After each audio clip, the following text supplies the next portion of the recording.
আমাদের সাথে খাইলে ভালো হতো। আমিরুল মুমিনিন তখন বললেন, আমার খানা যে আলাদা,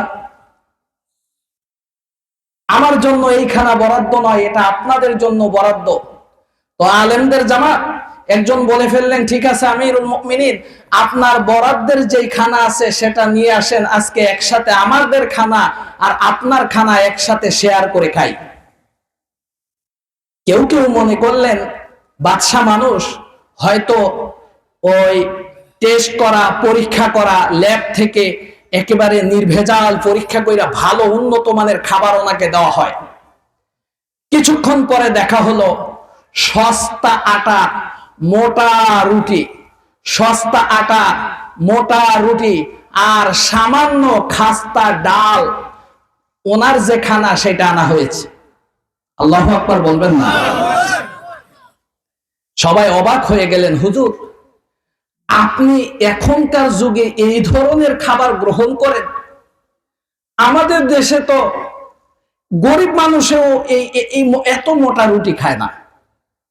আমিরুল মুমিনিন বললেন, আমার খানা তাই আমার দেশের একজন সাধারণ নাগরিকের খানা যা, আমার দেশের একজন সাধারণ নাগরিক যা খাবে আমি মোল্লা ওমর তাই খেয়ে থাকবো। এটা ইসলামের শিক্ষা। এই ইসলামের উপরে তারা গোটা দেশ একসাথে চলার কারণে বিশ্বের সুপার পাওয়ার। এদের যে অস্ত্র শস্ত্র আছে, আমি নিজেও তো একজন মোল্লা মানুষ, কতটুকু আর ধারণা রাখি, তবে আমি যতটুকু বলতে পারবো এতটুকুতে আপনারা চমকে যাবে। আমেরিকার কাছে হাইপারসনিক ক্ষেপণাস্ত্র আছে, যার গতি শব্দের চেয়ে 14 গুণ বেশি। কথা বুঝতে পেরেছেন? আমি যে এই যে কথা বলছি, এই কথাটা মুহূর্তের মধ্যে এখান থেকে 5 কিলোমিটার দূরে চলে যাচ্ছে না? শব্দের যে গতি আছে, দেখবেন ফাইটার যুদ্ধ বিমান যখন আকাশে উড়ে, আমরা ছোটবেলায় বিশেষ করে দেখতাম, যুদ্ধ বিমান যখন আকাশে উড়ে আওয়াজ হয় এইদিকে, বিমান থাকে ওইদিকে, দেখেছেন এমন হয়? মানে এর শব্দকে সে পিছনে ফেলে দেয়। বাংলাদেশে হাইপারসনিক যুদ্ধ বিমান নাই, হাইপারসনিক ক্ষেপণাস্ত্রও নাই, আমেরিকার হাতে আছে, যার গতি শব্দের চেয়ে 14 গুণ পর্যন্ত বেশি। এমন সব ক্ষেপণাস্ত্র আর এমন সব মারণাস্ত্র তাদের হাতে আছে যে তাদের সামনে গোটা বিশ্ব এক হইয়া দাঁড়ায়ও তাদের মোকাবেলা করতে পারবে না। এই আমেরিকা 20 বছর যুদ্ধ করার পরে এই পাগড়িওয়ালা মোল্লাদের কাছে পরাজিত হইয়া নাকানি সুবানি খাইয়া এরপরে পলায়ন করছে। হাজার হাজার কোটি ডলারের অস্ত্র শস্ত্র ফালাইয়া থইয়া ফলাইছে। কথা বুঝছেন নি? আপনারা হয়তো পেপার পত্রিকা, মিডিয়াও দালাল, আমেরিকা তো বদমাইশ, আর এই বদমাইশের দালাল হইল মিডিয়া। মিডিয়া লেখছে আমেরিকা সৈন্য প্রত্যাহার করতেছে, এটা ওই এক বুড়া বেডি রাস্তা দিয়া যায়। কথা বুঝছেন নি? হঠাৎ কইরা পাও স্লিপ কইরা ফইরা গেছে, আশপাশে চাইয়া পরে কইতাছে বইছি যখন ফান্ডা খাইয়াই লই। আরে ঘটনা বুঝছেন নি? বুড়া মহিলা যাইতেছে, স্লিপ খাইয়া ফইরা গেছে, আশপাশে দেখছে, কই মানুষ দেখা যায় কিছু আছে, কই বইছি যখন ফান্ডা খাইয়াই লই। তো আমেরিকার দশা হইছে এইটা, নাকানি চুবানি খাইয়া সৈন্যরা যারা ছিল এরা সুইসাইড করা শুরু করছে। ওরে বাবারে, এ কেমন যোদ্ধা! এমন যোদ্ধা তো আমাদের জিন্দেগিতে দেখি নাই। আমেরিকা, ও সরকার, ও আমেরিকা সারা জীবন মোকাবেলা করলে শুধু লস আর লসই হবে, হাজার হাজার কোটি ডলার ব্যয় হবে আর হাজার হাজার সৈন্য হারাবে। যত দ্রুত সম্ভব সৈন্য প্রত্যাহার করো। তখনই তারা বলল সৈন্য প্রত্যাহার করব। যদি বাস্তবেই তারা সৈন্য প্রত্যাহার করত, তাইলে অস্ত্র শস্ত্র ফেলে গেল কেন? অস্ত্র শস্ত্র ফেলে গেল কেন? এগুলি আফগান তালেবানরা যারা আছে ওরা এগুলি ঠিক করে এখন এগুলি সচল করে আকাশে উড়াইতেছে। এই হাজার হাজার কোটি ডলারের অস্ত্র শস্ত্র নেওয়ারও সময় পায় নাই। আল্লাহর মর্জি যখন হয়, এই যে একটু আগে আপনাদেরকে শোনালাম, ইন্নামা নুমলি লাহুম লিয়াজদাদু ইসমা, পাপিষ্ট যারা আছে এদেরকে আল্লাহ একটা সময় পর্যন্ত সুযোগ দেন, এরপরে মেয়াদ যখন পূর্ণ হয়ে যায় মজবুত ভাবে ধরেন, পরে ফলানের সময় নিজের গামছাটা নেওয়ার সময় পায় না। ঠিক কিনা বলেন? আপনারা দেখেছেন না সিরিয়ার বাশার আল আসাদকে? দেখেছেন না কিছুদিন আগে কারা পরাজিত করছে জানেন? এই আফগানিস্তানের তালেবানদের অনুসারী, আমাদের এই সুন্নি আকীদায় বিশ্বাসী আহলে সুন্নাত ওয়াল জামায়াতের অনুসারী, সুন্নি বলতে বাংলাদেশের সুন্নি না, কথা বুঝছেন নি? বাংলাদেশের সুন্নি হইল নামে সুন্নি, নামে নামে, বুঝেন নাই? এক বেড়ার নাম হইছে লাল মিয়া। এই বেড়া লাল হওয়া কি জরুরি? নাকি আপনাদের অঞ্চলে যত লাল মিয়া আছে সবাই লাল?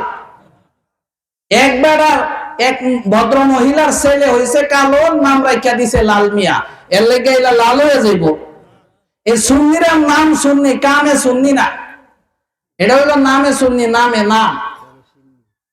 এই আসলে হইল সিন্নি, খালি সিন্নির পাগল, জিলাপির পাগল। কথা বুঝছেন নি? সুন্নি হলো তারা যারা নাকি রাসূলুল্লাহ সাল্লাল্লাহু আলাইহি ওয়াসাল্লামের সুন্নত মেনে মেনে চলে, এরা হলো সুন্নি। আর বিশ্বের মধ্যে মুসলমানদের সুন্নি বলতে যেটা বুঝায়, এটা হলো শিয়াদের বিপরীত সুন্নি। কথায় কথা চলে আসে, একটু না বললে তো আসলে সমাজের ভুলটা দূর হবে না। ইরান আছে না, ইরান, ইরান কিন্তু শিয়া। শিয়া বলতে শিয়াদের বিভিন্ন আকীদা আছে, কিছু আকীদা এমন আছে যেগুলি আর মুসলমানই থাকে না, যেগুলি মুসলমানই থাকে না। আর কিছু আকীদা আছে যেগুলি বড় পাপের কথা, ঈমান থাকবে কিন্তু বড় পাপের কথা। শিয়াদের কিছু মানুষের বিশ্বাস, বলেন নাউজুবিল্লাহ, যে জিবরিল ফেরেশতা ওহী নিয়ে এসেছিলেন আলীর কাছে, ভুলে চলে গেছে মুহাম্মাদের কাছে, বলেন নাউজুবিল্লাহ। এরা মুসলমান না, এরা সুস্পষ্ট কাফের। আর শিয়াদের কিছু আছে যারা এগুলি বিশ্বাস করে না, তারা এতটুকু বিশ্বাস করে যে হযরত আলী কাররামাল্লাহু ওয়াজহাহু, এনার মর্যাদা সমস্ত সাহাবীদের মধ্যে বেশি। তো যে শিয়ারা অন্যান্য সাহাবীদেরকে গালি দেয় না, শুধু হযরত আলীর মর্যাদা বেশি মনে করে, এরা পাপিষ্ট বটে কিন্তু কাফের না। আর যে সমস্ত শিয়ারা, এদের অনেক আকীদা বিশ্বাস আছে, সবগুলি সংক্ষিপ্ত সময়ে বলতে গেলে আমার বিষয়ে কথা বলতে পারবো না। এরা অনেকে মনে করে যে এই কোরআন আপনি আমি যেটা পড়ি এটা সঠিক কোরআন না, বলেন নাউজুবিল্লাহ। অথচ আল্লাহ তাআলা নিজে ঘোষণা করেছেন, ইন্না নাহনু নাযালনা যিকরা ওয়া ইন্না লাহু লাহাফিজুন। আল্লাহ বলেছেন আমি এই কোরআন নাজিল করেছি, আমি এর রক্ষক হয়ে গেলাম। কিয়ামতের আগ পর্যন্ত সারা দুনিয়ার সমস্ত মানুষ মিলে চেষ্টা করে কোরআনের একটি আয়াতের একটি অক্ষরও পরিবর্তন করতে পারবে না। কারণ এর হেফাজতের দায়িত্ব কে নিয়েছে? আল্লাহ নিয়েছেন। কিন্তু শিয়াদের একটা দল আছে যারা এটা অস্বীকার করে, এরা কাফের, এরা মুসলমান না। কথা বুঝতে পারছেন? তো শিয়ার মুসলিম এক না, কিন্তু ইহুদি খ্রিস্টান বা বিশ্ব জানে মুসলমান দুই প্রকার, একটা শিয়া মুসলিম আর একটা সুন্নি মুসলিম। এই সুন্নি মুসলিম মানে আপনি আমি, আমরা যারা আছি সৌদি আরব, অন্যান্য মুসলমান, আফগানিস্তান, পাকিস্তান, অন্যান্য মুসলমান যে দেশগুলি আছে এনাদেরকে সুন্নি মুসলিম বলা হয়। আর বিপরীতে ইরান সহ আরো কিছু, ইয়েমেন, আরো কিছু দেশ আছে, এরা হইল শিয়া। বাশার আল আসাদ যার পতন ঘটিয়েছে তালেবান পন্থী মুজাহিদরা, এই তালেবান পন্থী মুজাহিদরা হলেন সুন্নি তথা আহলে সুন্নাত ওয়াল জামায়াতের আকীদায় বিশ্বাসী। আর বাশার আল আসাদ ও তার সৈন্য, তার দলের লোকজন হলো শিয়া। তাইলে ওইখানেও আসলে প্রকৃতপক্ষে খাঁটি মুসলমান যারা, তাদের জয় হয়েছে সিরিয়াতে।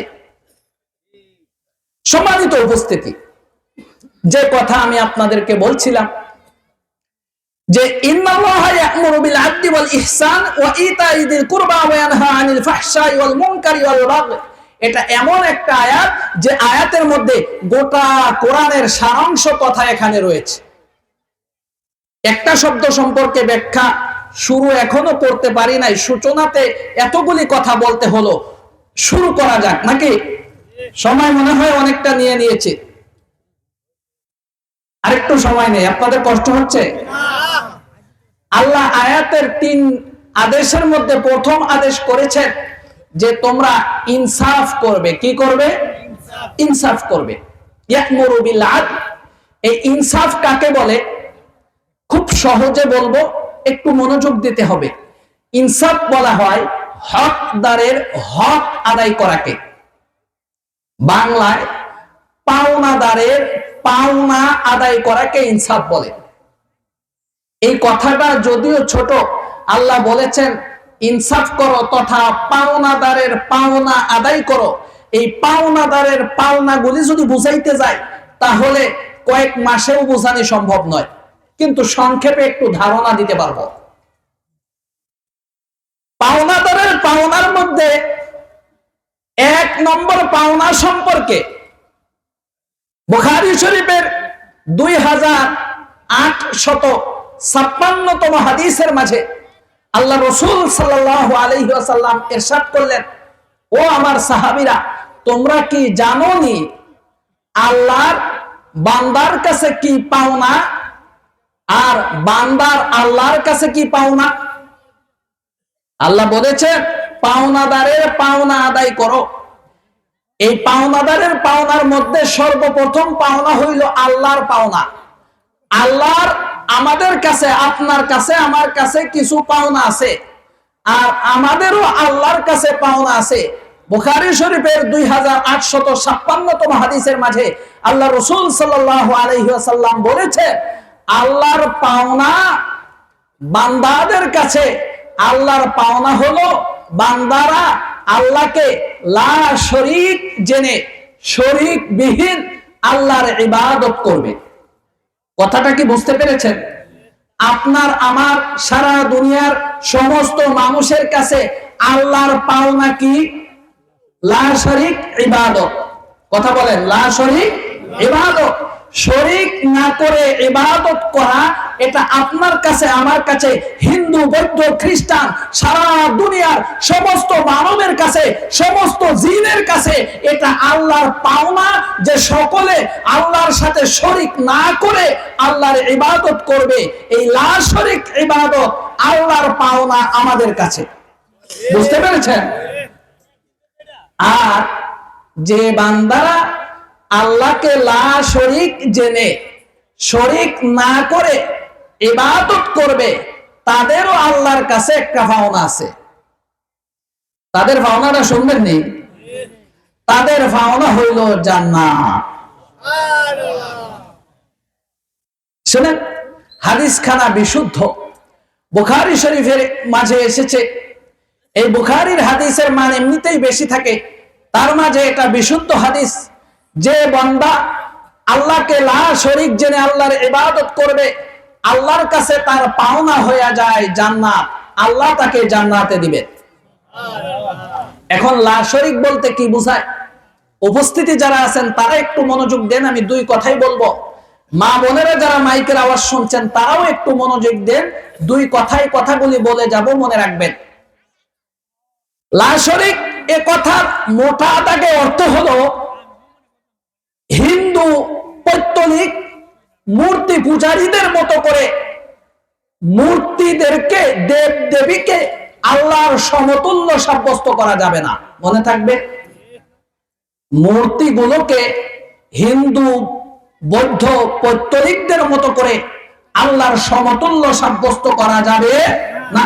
মোটা দাগে কথাগুলো মনে রাখবেন। 2 নম্বরে, ইহুদি খ্রিস্টানদের মতো করে আল্লাহর নবী যারা আছে তাদেরকে আল্লাহর সমতুল্য সাব্যস্ত করা যাবে না। ইহুদিরাও আল্লাহর সাথে আল্লাহর পয়গম্বরদেরকে শরীক মানে, খ্রিস্টানেরাও আল্লাহর সাথে আল্লাহর পয়গম্বরদেরকে শরীক মানে। খ্রিস্টানেরা বলে আল্লাহ 3 খোদার একজন, বলেন নাউজুবিল্লাহ। আরেক খোদা তারা বলে হযরত ঈসাকে, আরেক খোদা বলে তার সম্মানিত মা হযরত মারিয়ামকে। এই ইহুদি খ্রিস্টানদের মতো করে আল্লাহর পয়গম্বর যারা আছে তাদেরকে আল্লাহর সমতুল্য সাব্যস্ত করা যাবে না। আমাদের সমাজে কোন মানুষ পয়গম্বরদেরকে আল্লাহর সমতুল্য সাব্যস্ত করে কিনা? করে, মাইকিং করে করে। শুধু একা একা না, মাইকিং করে করে। কিভাবে? বলে নারায়ে রিসালাত ইয়া রাসূলুল্লাহ, বলেন নাউজুবিল্লাহ। শব্দটা হবে নারায়ে তাকবীর আল্লাহু আকবার। ইয়া রাসূলুল্লাহ যখন কোন ব্যক্তি বলে, আর সে যদি মনে করে যে আমি যে বলছি এটা নবী শুনছেন, তাহলেই আল্লাহর সাথে শরীক করা হবে। কারণ পৃথিবীর সব জায়গার সব কিছু শ্রবণ করার ক্ষমতা একমাত্র কার? আল্লাহ। এই ক্ষমতা আর কারো নাই।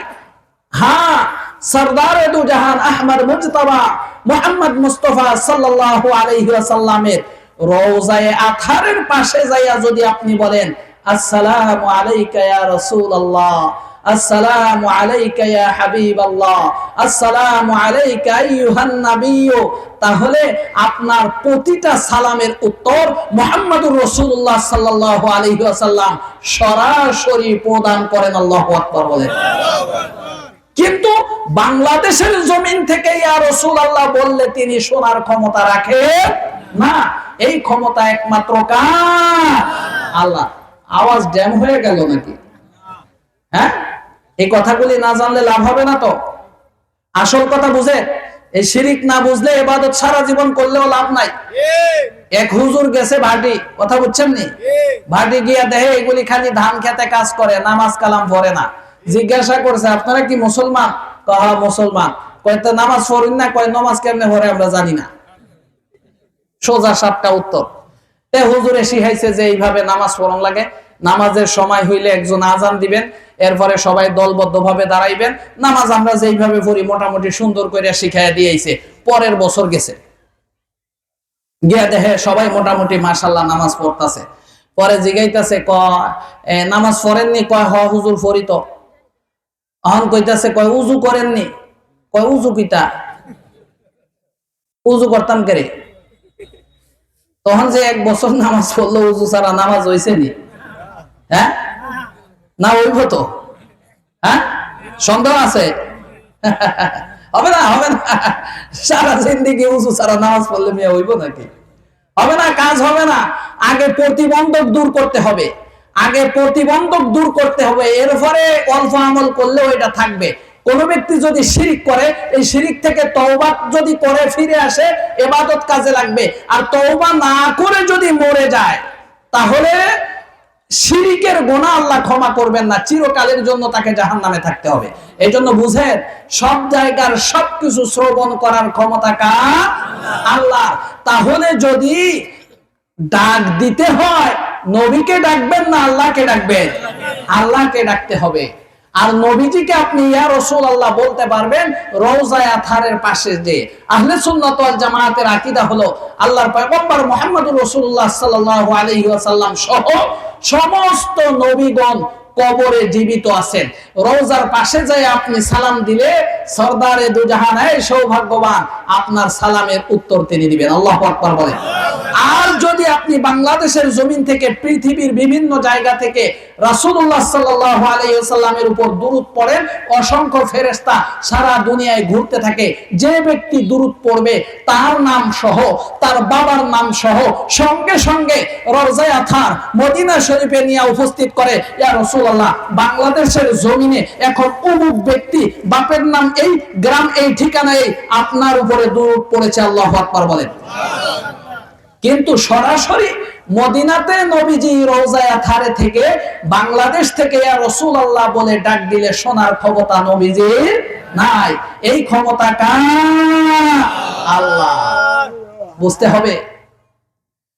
তো ইহুদি খ্রিস্টানদের মতো করে নবীদেরকে আল্লাহর গুণে গুণান্বিত করা যাবে না। মূর্খ মানুষের মতো করে আল্লাহর ওলিদেরকে আল্লাহর সমতুল্য সাব্যস্ত করা যাবে না। এটা সমাজের একটা বিরাট মহামারী। সমাজের একটা বিরাট মহামারী। মানুষ আজকে এখানে তো কম, যদি খালি এখানেও একটা গাঞ্জা বাবা, খাজা বাবা, অমুক বাবা, তুমুক বাবা আইতোতে উপায় আছিল? আরে কথা বলেন, উপায় ছিল? উপায় ছিল না। এখানে মানুষ লোকারণ্য হয়ে যাইতো।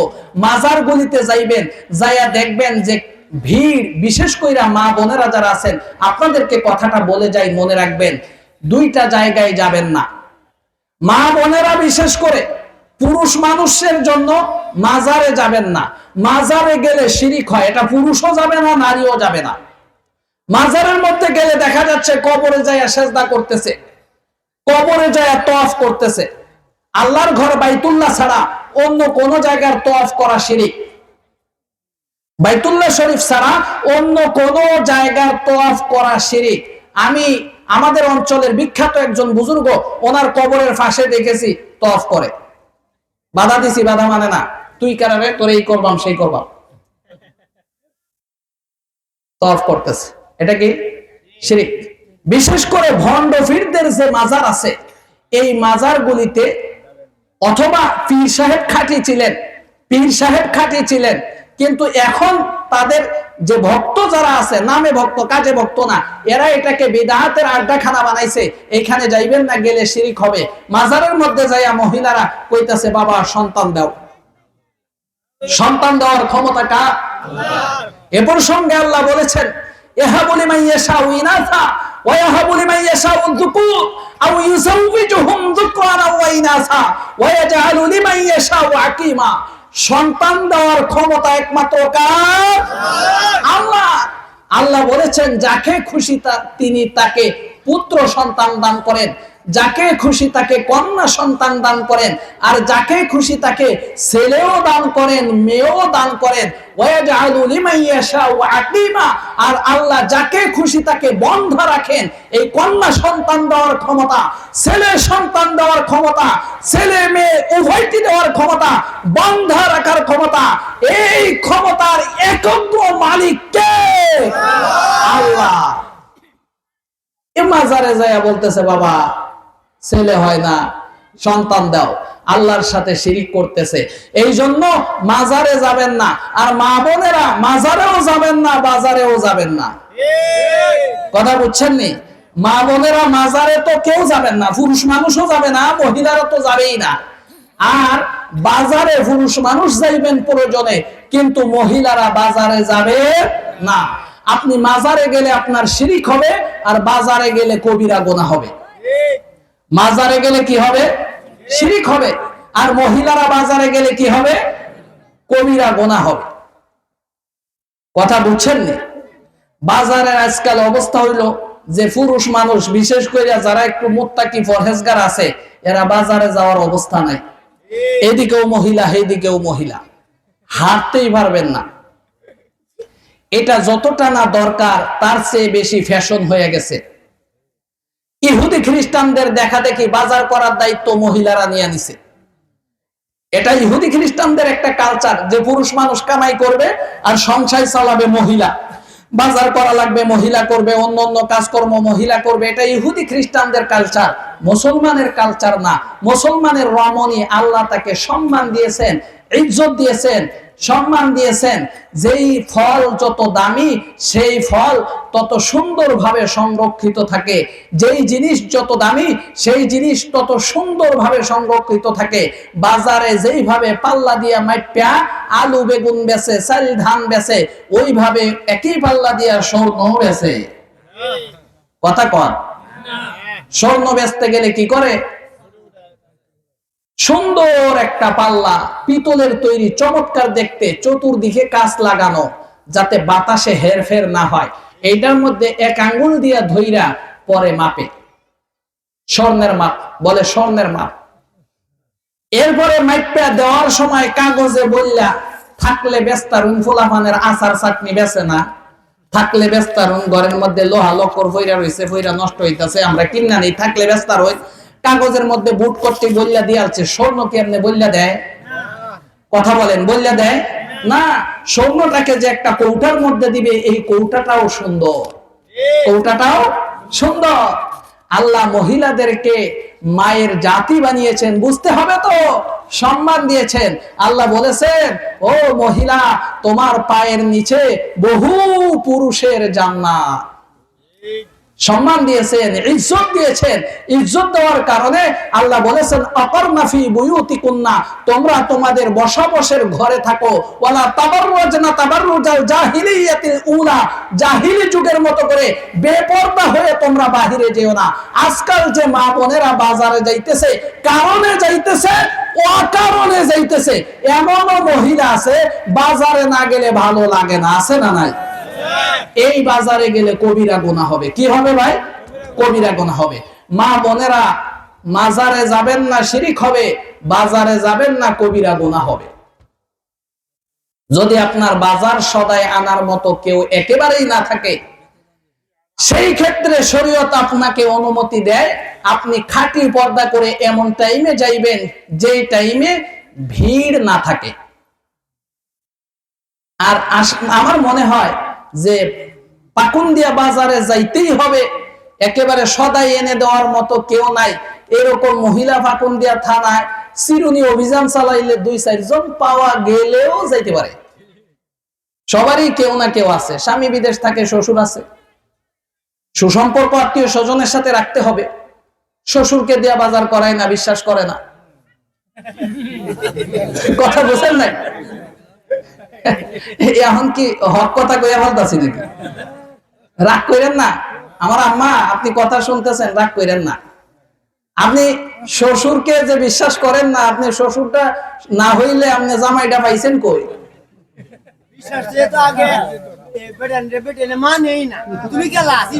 কয় এই কথা কয়? আচ্ছা, তাইলে আমি কই, শুনেন শুনেন ভাই সাহেব, হাইছেন না, শুনেন। এটা একটা মহামারী হয়ে গেছে। শ্বশুর শাশুড়িরে মানতে চায় না, শ্বশুর শাশুড়িরে মানতে চায় না, শ্বশুর শাশুড়িকে মা বোনেরা মানে না। আপনাদেরকে আমি একটা কথা বলি, শ্বশুর শাশুড়ি না হইলে আপনি স্বামী কোথায় পাইছে? আপনার যে ছেলেটা আছে, এই ছেলেটা নিয়ে আপনি কি চিন্তা করেন?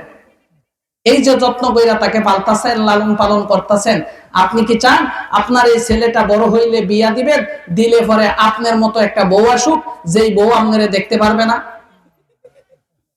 নিশ্চয় বলবেন যে না, এটা তো চাই না।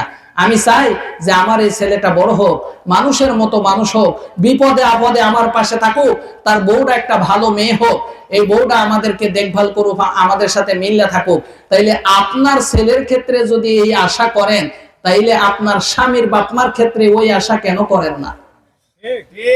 করতে হবে। আরেকটি বিষয় আমি বলি, কোন মহিলা যদি এমত অবস্থায় মৃত্যুবরণ করে যে তার উপরে তার স্বামী সন্তুষ্ট, ওই মহিলার উপরে জান্নাত ওয়াজিব হয়ে যায়। সুবহানাল্লাহ বলবেন না? এখন স্বামী তো 24 ঘন্টা বাড়িতে থাকতে পারে না, সংসারের কাজে প্রয়োজনে তাকিদে তাকে বাইরে যেতে হয়। আপনি আছেন, স্বামীর উপরে আরেকটা দায়িত্ব ছিল পিতামাতার সেবা করা। আপনার স্বামীর পিতামাতার সেবা করার দায়িত্ব তার উপরে ছিল, কিন্তু সংসারের প্রয়োজনে তিনি বাহিরে গেছেন কৃষি কাজে, কিংবা বাহিরে অন্য কোথাও গিয়েছেন। তখন আপনি যদি স্বামীর দায়িত্বটা আদায় করে দেন, স্বামীর দায়িত্বটা আপনি যদি আদায় করে শ্বশুর শাশুড়ির সাথে সুসম্পর্ক রাখেন, তাহলে স্বামীর জন্য জান্নাতের ব্যবস্থা হলো কিনা? স্বামীর জন্য জান্নাতের ব্যবস্থা হলো না? স্বামীর জন্য যখন জান্নাতের ব্যবস্থা হইলো, স্বামী আপনার প্রতি সন্তুষ্ট হবে, আর স্বামীর সন্তুষ্ট নিয়ে যদি মারা যায়, ওই মহিলার জন্য জান্নাত ওয়াজিব হয়ে যায়। তো এই জন্য বলছিলাম, পরস্পরের মধ্যে সৌহার্দ্য তৈরি করতে হবে। আপনাকে কেন বাজারে যেতে হবে? আপনি শ্বশুরকে দিয়ে কোনো কিছু লাগলে আনা, বা অন্য আপনার ভাই আছে, ব্রাদার আছে, স্বজন আছে, একটু কষ্ট করেন। দুনিয়া কয়দিনের? দুনিয়া কিচ্ছু না। আপনি 1 সপ্তাহ বাজার আপনার ভাই আছে, ভাইকে দিয়ে একসাথে আনায় আনেন। প্রতিদিন দিন আপনার বাজারে যাইতে হবে। সবজি মহলে আমি আপনাকে কেমন করে বলি, কেমন করে আপনাকে বুঝাই? আম্মা, বোন, আপনি যখন সবজি বিক্রেতার কাছে যাচ্ছেন, সবজি বিক্রেতা আপনার দিকে চেয়ে থাকতেছে, এটা আপনার জন্য বেইজ্জতি। আপনি মাছ বিক্রেতার কাছে যাচ্ছেন, এই হিন্দু ভদ্রলোক আপনার দিকে চেয়ে থাকতেছে, এটা আপনার জন্য বেইজ্জতি। আপনি লিপস্টিকের দোকানে, কনফেকশনারি হ্যাঁ, কসমেটিক্সের দোকানে আপনি যাচ্ছেন, সেখানে ভদ্রলোক আপনার দিকে চেয়ে থাকছে, আপনার সাথে মিষ্টি মিষ্টি আলাপ করতেছে, এটা আপনার জন্য বেইজ্জতির? এটা কোরআনে নিষেধ আছে, পর্দার লঙ্ঘন হচ্ছে, ফরজ তরক হচ্ছে। এজন্য এর থেকে বিরত থাকতে হবে। বলছিলাম আমরা কেউ মাজারে যাব না, শিরিক হয়। আর মা বোনেরা বিশেষ করে মাজারেও যাবে না, বাজারেও যাবে না। কথাটা কি মনে থাকবে নাকি? কথাটা মনে থাকবে তো ইনশাল্লাহ? আগেই বলেছি যে জরুরি কিছু কথা বলবো যেটা সমাজের জন্য দরকারি, যেটা সমাজের জন্য দরকারি। তো ইবাদত করতে হবে কিভাবে? ইবাদত কথা মনে আছে তো? আল্লাহর পাওনা কি? লা শরীক ইবাদত। শরীক মুক্ত ভাবে ইবাদত করতে হবে। শরীক মুক্ত ভাবে ইবাদত কি? ইহুদি খ্রিস্টানদের মতো করে আল্লাহর পয়গম্বরদেরকে আল্লাহর সমতুল্য সাব্যস্ত করা যাবে না। হিন্দু পৌত্তলিকদের মতো করে মূর্তিগুলোকে আল্লাহর সমতুল্য